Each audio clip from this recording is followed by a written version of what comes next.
in Buddhism,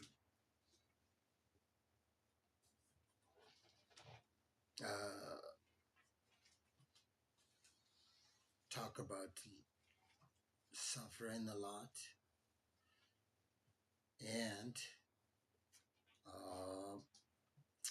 in Buddhism, suffering is not seen as something to be rejected or run away from. It can be transformed into part of the path, part of the practice. This is why the Buddha's very first teaching was the Four Noble Truths, right? So when you suffer, you can reflect. This is how all beings feel. That naturally grows compassion. Or when you face difficulties, you can investigate, right? Where does this come from? And that sort of investigation, naturally grows your wisdom. So you use these experience to cultivate your compassion and wisdom.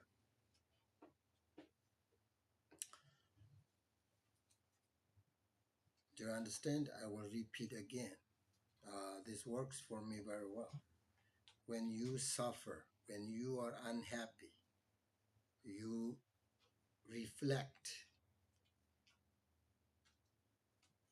because you are feeling it, right? So then you reflect, oh, this is how all other sentient beings feel.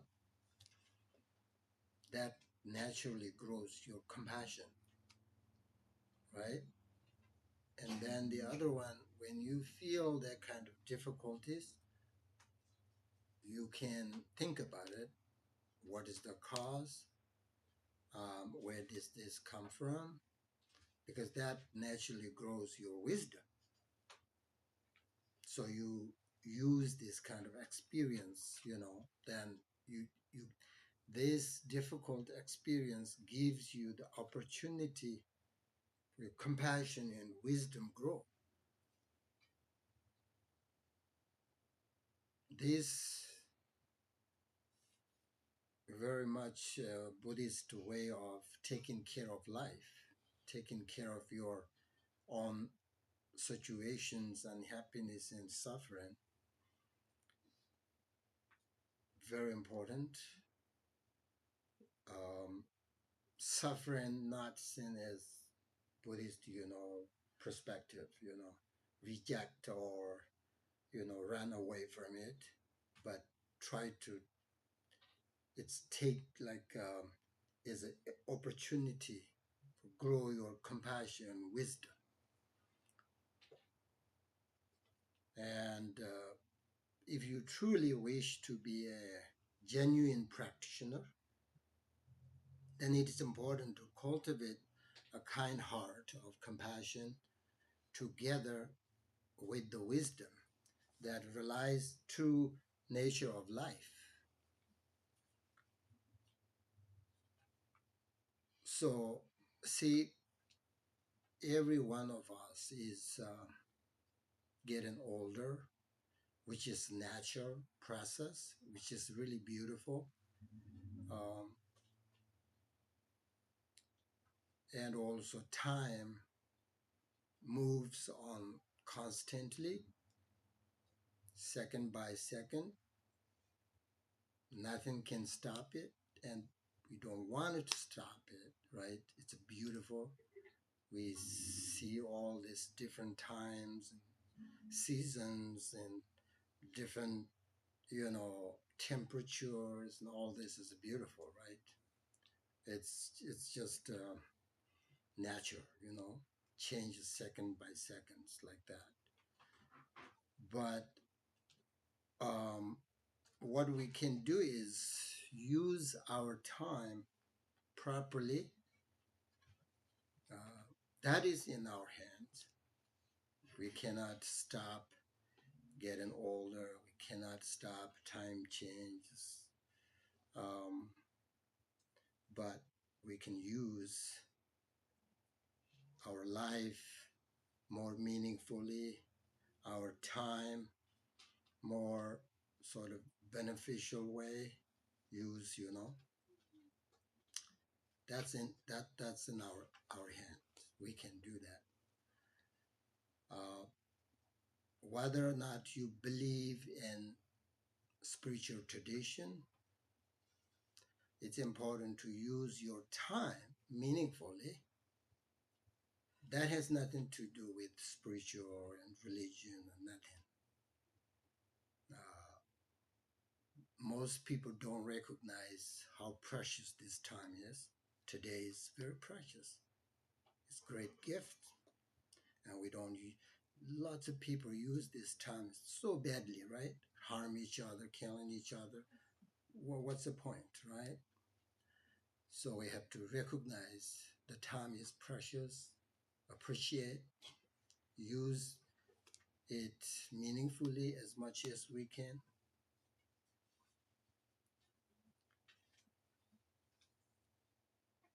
A meaningful life is not only about working hard, but also about making time for at least, enjoyment, building relationships with each other, sharing time with loved ones and your friends and communities, and try to helping others, support each other, you know,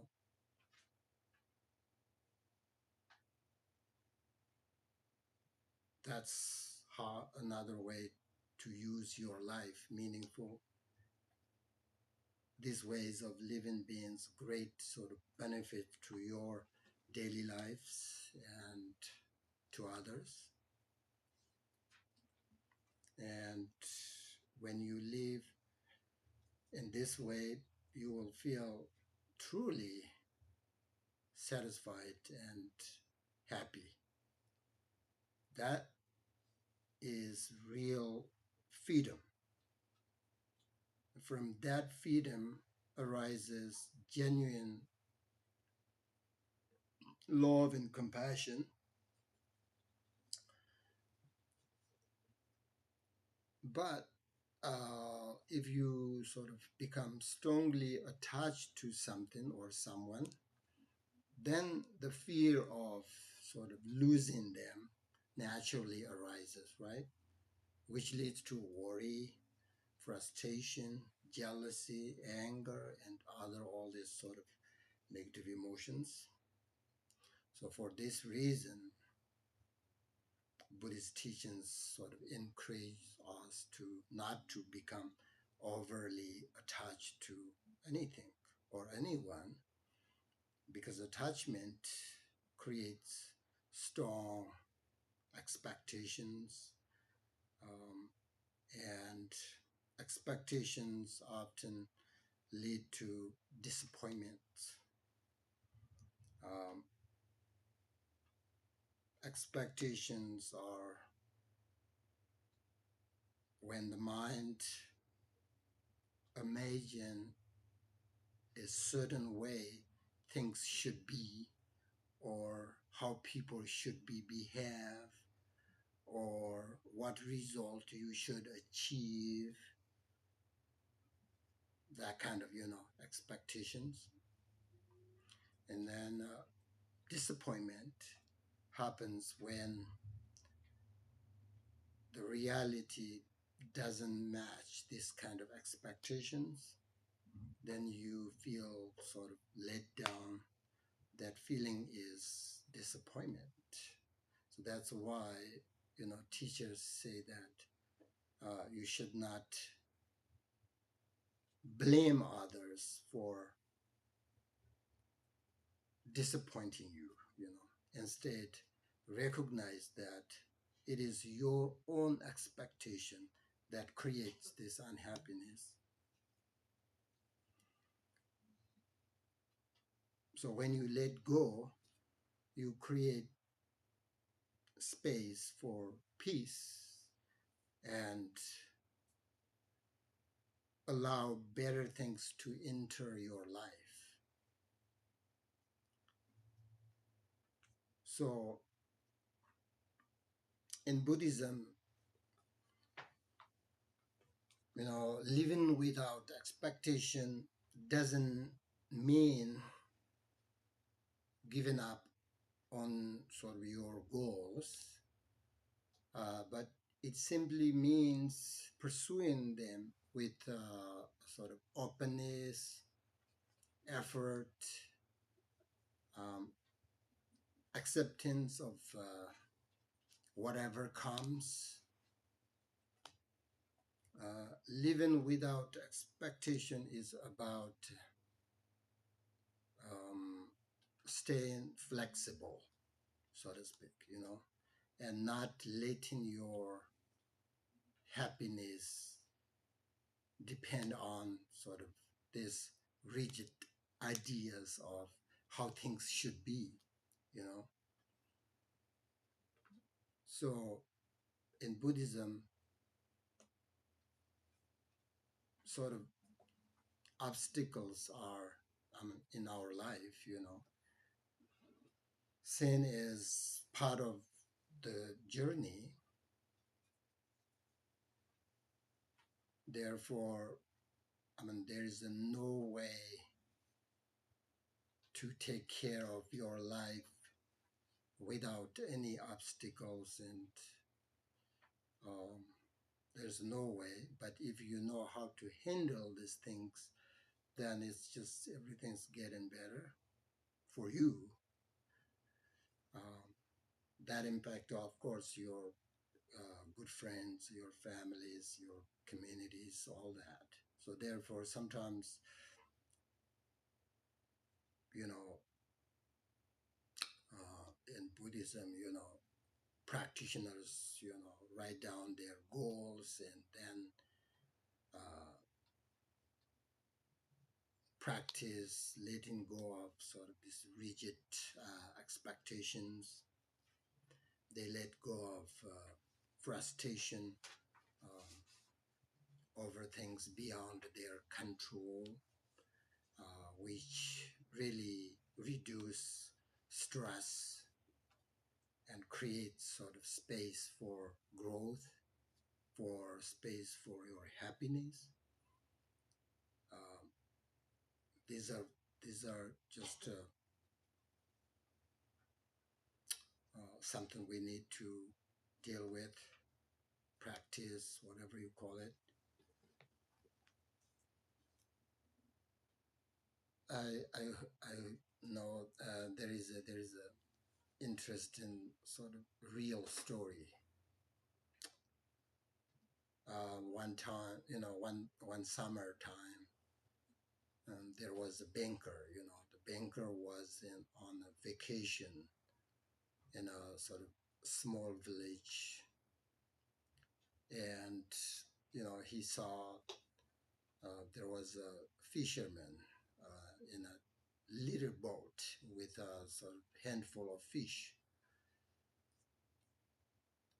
and the banker saw him and asked him how long it took to catch the fish. And then this fisherman said, about an hour. Then the banker asked, why don't you stay longer to catch more fish? And he said, this is enough to feed my family, myself. And then a banker asked, then what do you do with the rest of your time? You spent, here an hour, you have fish, go home, feed them, but still you have lots of time. And he said, I play with with my childrens, and sometimes, spend time with my good friends and relax, and sometimes play a guitar with my friends, all that. I have a wonderful life. Then the banker, said, I'm a business person, businessman. I would rather catch more fish and make more money and buy a bigger boat than catch more, even more fish and make more money. That's most people would think, right? Then the fisherman asked him, like, how long would all this take? The banker said, maybe 15 to 20 years. It depends on your business. And fisherman said,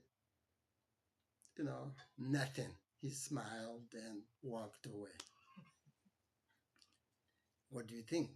Fisherman, he just has this satisfaction, this is enough for my family, for myself, and then I have lots of time just to enjoy. Um, he thinks he's not spiritual practitioner, but that's a wonderful way to spend his life. He thinks he feels very happy. See, spend time with his great friends and relax, and then this businessman said, you have little money, make more money, you know, buy big big boat, and then you catch more fish. And what do you think? Is it better to enjoy each day with simple life, or work hard for many years and then you enjoy your life with a lot of money?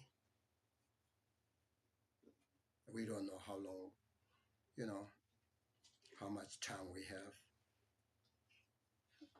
I don't know. Think about this story. It's always, I can tell you what the Buddha said. True happiness does not come from what you have, but from the way you live each moment and every day.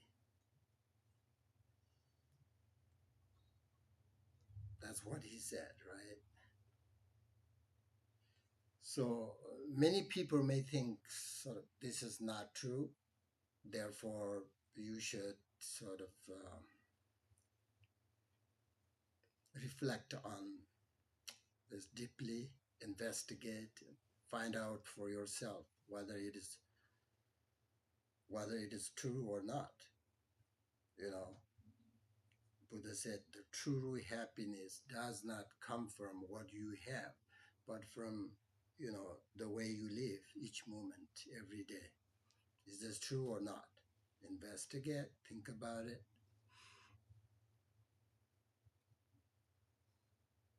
So Buddhism is about training the mind, basically, and through this training, uh,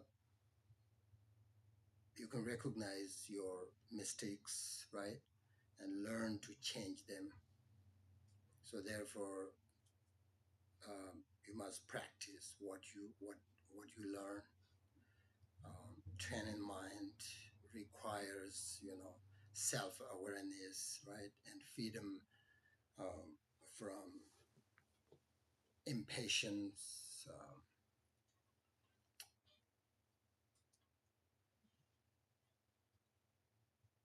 If weeks or months pass without meditation, we sort of often act for our own benefit, harming others either directly or indirectly. If we don't think about this kind of, ideas about how to build happiness, bring joy, live daily life meaningfully. If we don't think this kind of good ideas, um, then our is selfish mind take over everything. Then we harm others and ourselves. So therefore, daily practice and purifying the mind is so important. Uh, as I mentioned before, the best way to purify the mind is to, practice a kind heart, because in both, spiritual or worldly activities, our basic intention is often sort of mistaken. Um, a kind heart practice can change this sort of intentions. So through Mahayana training, it is possible to purify selfishness. And when you enter the Mahayana path, um, a sense of freedom and courageous mind naturally arise because of a kind heart. Because on the Mahayana path, your sort of focus shift from self-centered sort of concerns to caring for others. This intention is uh, really fearless, because it's not limited to just yourself alone, right? You feel like I have capacity to help limitless sort of beings.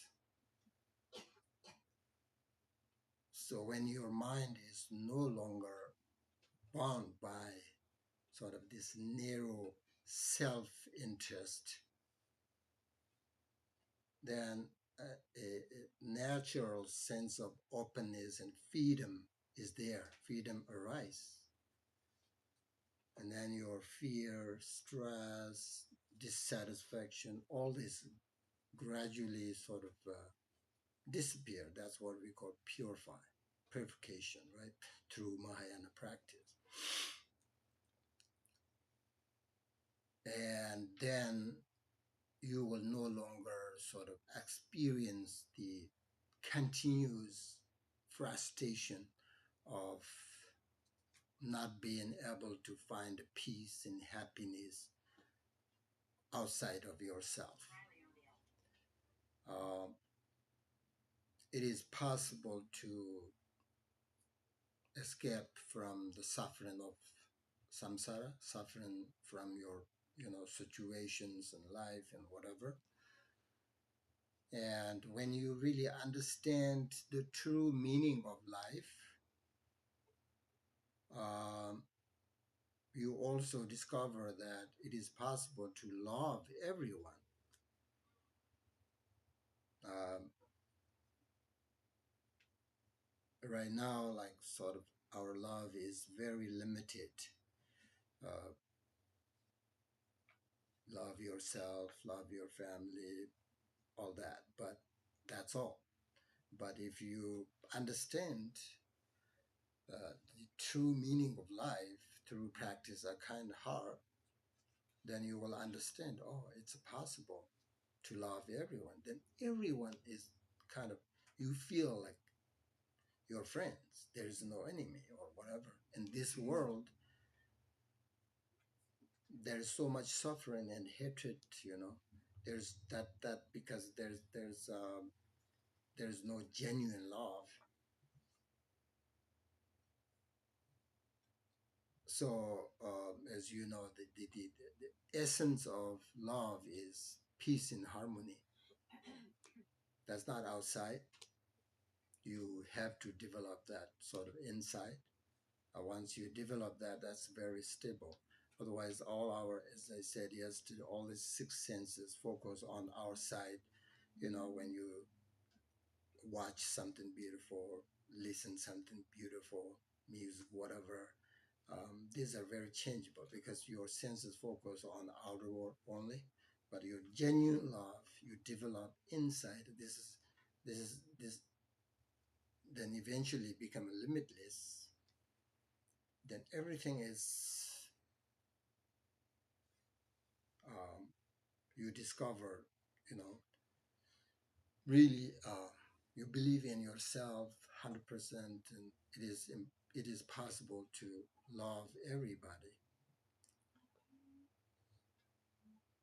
And then when you sort of truly care for each other and naturally support each other, that brings peace and harmony. So for this reason, cultivating a kind heart is essential, I think. In doing so, you directly experience the truth of life. The truth of life is not something sort of, hidden, sort of far away. It's the direct realization of how life actually is, moment by moment. So when you cultivate a kind heart, you are practicing in harmony with this truth and recognize the deep, this sort of interconnection, with all beings. That's why this practice brings harmony and love. And I think we need this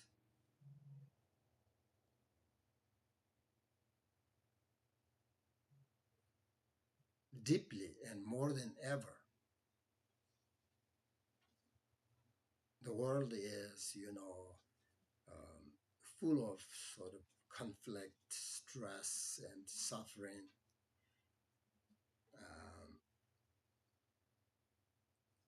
so kindness, harmony, and love is more necessary than before. So this practice show us how to cultivate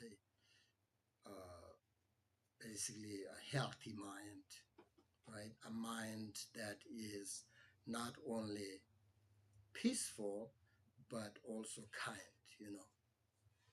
compassionate.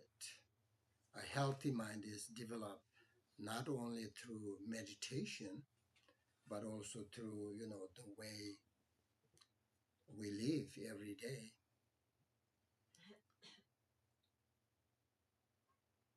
So these kind of teachings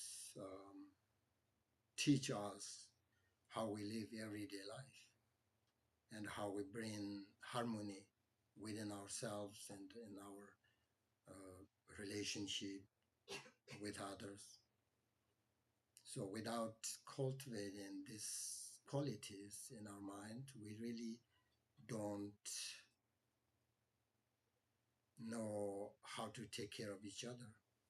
So these teachings sort of point directly to the truth of life.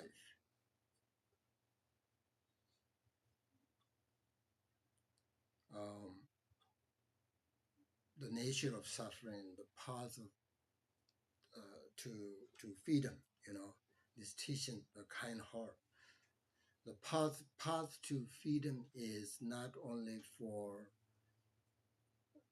oneself, but for all beings, right? So this is, according to Mahayana Buddhist teachings. This is very practical, This path sort of points directly to life's truth, uh, that deep harmony and happiness come from connection, and to see the truth of life is also to love all beings deeply.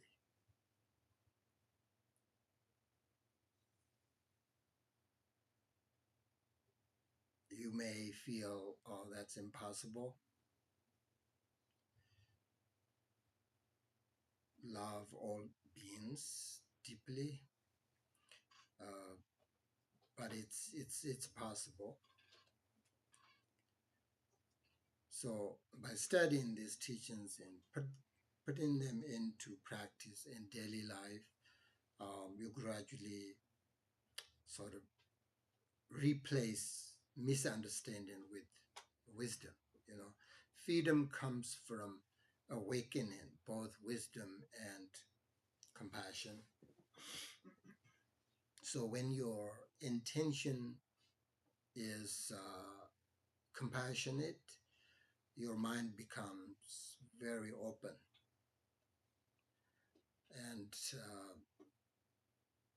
an open mind tells you that you know you should act in ways that are beneficial for yourself and others.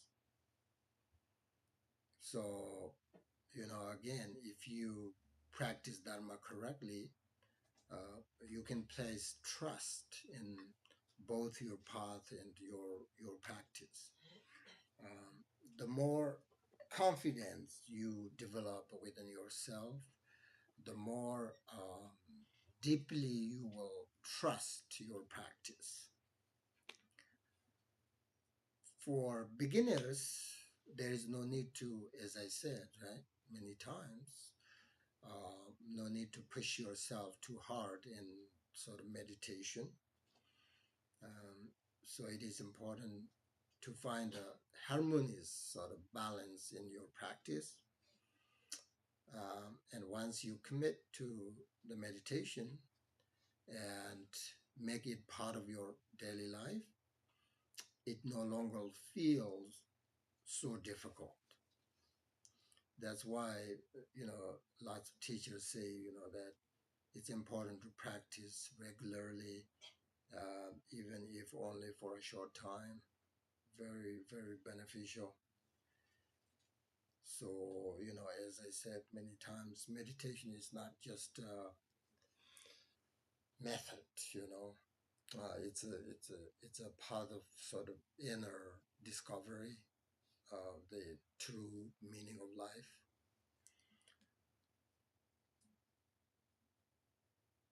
So that's important. Through this right now, like as an ordinary person, we this selfish mind, create our own sort of world. I think often make many mistakes. Uh, Nothing good or peaceful arises when we allow ourselves to be overtaken by negative thoughts and emotions, this selfish mind. So we need to practice and develop this sort of essential skills and cultivating a wisdom through meditation. So, as you know, in Buddhism, learning is not just about, reading books and um, studying ideas. It's about understanding ourselves.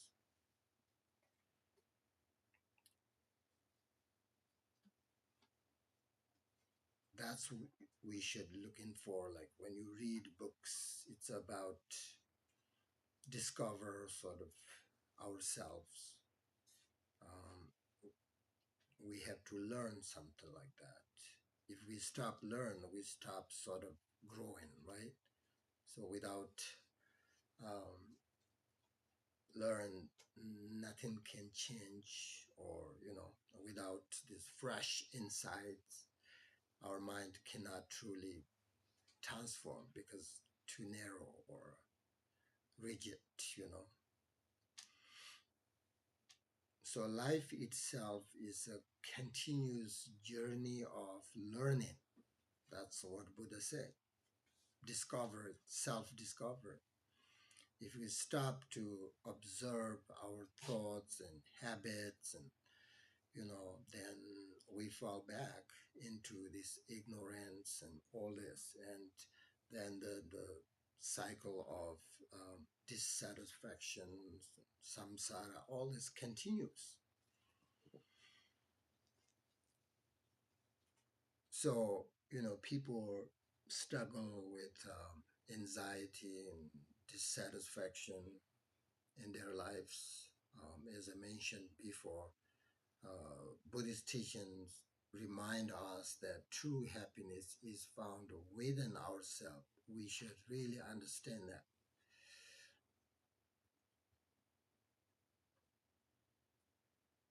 This is a simple, simple truth, yet a profoundly powerful idea.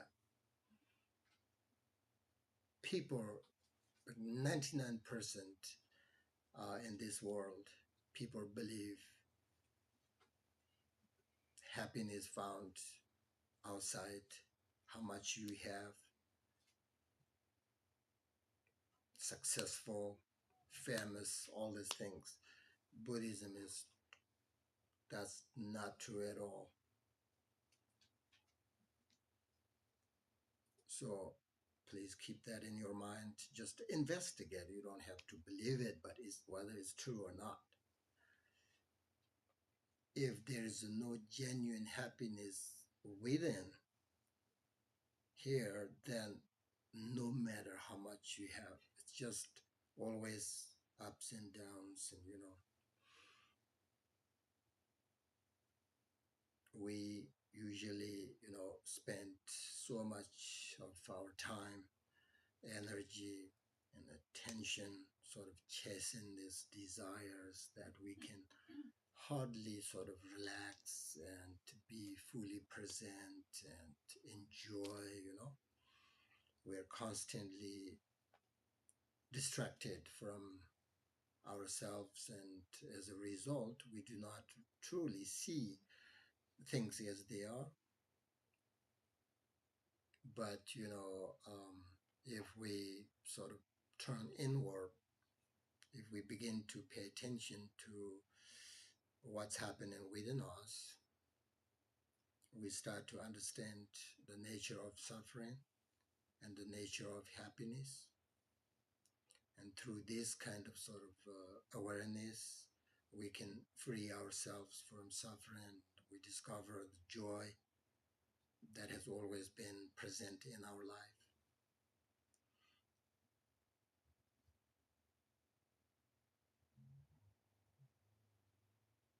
You know,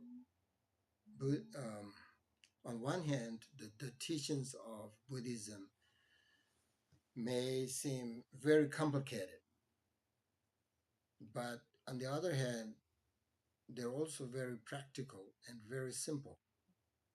It depends on how you study them. The Buddha taught methods that can be applied directly in our daily life, um, such as, mindfulness, love, compassion, all this. This practice helps reduce, stress, anger, dissatisfaction, which makes them very practical. At the same time, the teachings go very deep, like emptiness, Buddha nature, uh, dependent origination, uh, which can take years to fully understand. Even sometimes, almost I feel like impossible to understand all of this this lifetime. It's just so deep and profound, and there are lots of different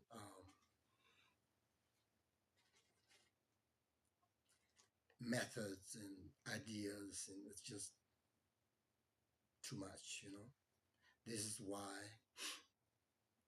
they're also very profound and very complicated.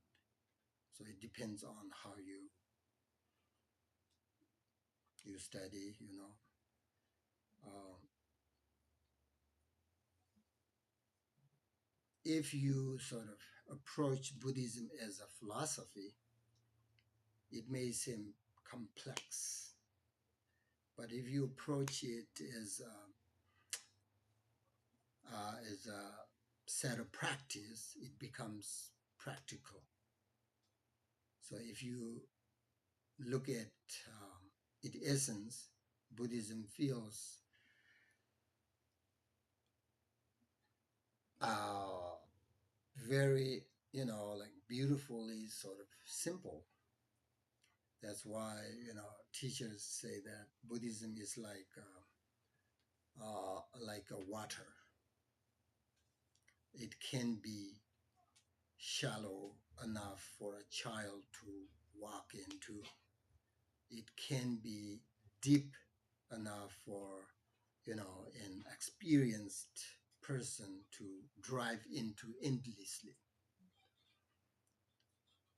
If you don't understand what does that mean, I can explain what this means. Buddhism is like a water. This means the teachings can help people at many different levels of understanding and need. Then they say shallow enough for a child to walk into. It means the basic lessons of Buddhism are simple and practical. Anyone can understand ideas such as, being kind, no harm, be mindful, all that. These teachings can immediately sort of prove your daily life if you put them into. And then they say deep enough for an experienced person to drive in so endlessly. It means this refers to profound sort of aspects of the teachings, concept like nature of like this consciousness can be studied, meditate for lifetime. So what I'm saying is that Buddhism is basically accessible to everyone, even a beginner can understand and practice them. It also a advanced practitioners can study and sort of explore them. There's always more to practice. Can you believe I studied Buddhist philosophy like 30 years? I still like I have this knowledge, not much. There's always more to practice, more to learn and study, no matter how experienced you are.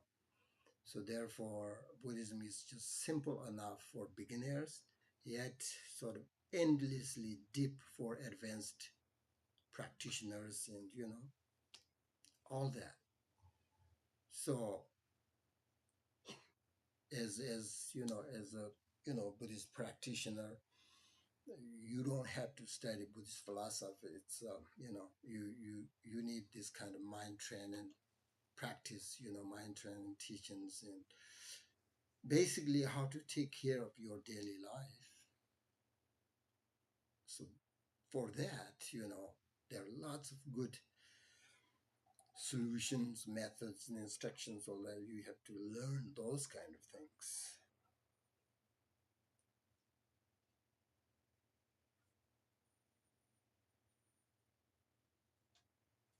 So I think that's all for today. But as I mentioned earlier, there are, remember preparations, implementations, the three stages of meditation, the methods. You can find these are in a book. I have collected sort of this tools, from different Buddhist texts, and uh, then I just shared you, uh, so you don't have to read so many books to find them for your meditation. You know, uh, the good thing is, I have some experience, because studies Buddhism so many years, and so then I think, okay, I'll put this kind of important tools, ideas together, and then share to all of you. So I believe these methods are beneficial and helpful for everyone, especially for those who are new to uh, Buddhist meditation. Uh, but you should just check, try, investigate. If it's important, then why not, right? Keep them and put them into your daily life and see, but hopefully um, something, special and helpful. Uh, but if not, you don't have to keep in, uh, leave it aside and find something else, you know. Uh, so I think that's all. And um, again, like I would like to express my gratitude to each of you for your time. You hear my old spiritual friends, my new spiritual friends together. I really appreciate your time, your attention, your support, your efforts, everything. Um, give me really, I'm very thankful. Give me this great opportunity to share my knowledge, my experience. I have a little bit experience. Uh, I'm very grateful that you gave me this opportunity, and I'm also especially thankful to this, guy, and um, for all this, welcome and all of us here, right? And for sort of organizing everything so thoughtfully for this teaching, everything this. I'm also deeply grateful for her, this beautiful space, generosity, and, letting us to use this space. It's really wonderful and truly appreciate. Um, and uh, Sandra's, this beautiful place to, generous, let us share and stay there, and it's beautiful and very, I truly appreciate. And I truly appreciate everyone here, support and your kindness. I know you are very busy, and you have to do things, a lot of things with your family, your children, everything. The weekend is so important for you, but you just let that go and come here in sport and all this. It's amazing, And I have enjoyed giving this teaching meditation practice with all of you. So it has been a great honor to share this teaching here, with all of you. Um, and I hope your practice continue to grow and bring you a lot of happiness and meaningful benefit, and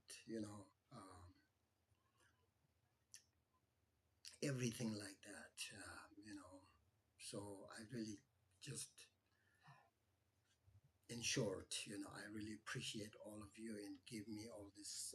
I mean, without you, even though I have a little bit experience, but I can't share these teachings. So I really appreciate that. So thank you, and I hope you will practice continuously and have a great life and become a good human being. As I always say, whenever you need my help, let me know, and I'm here for you. Now I'm going to stop there, but now I'm going to people ask me the written transmission.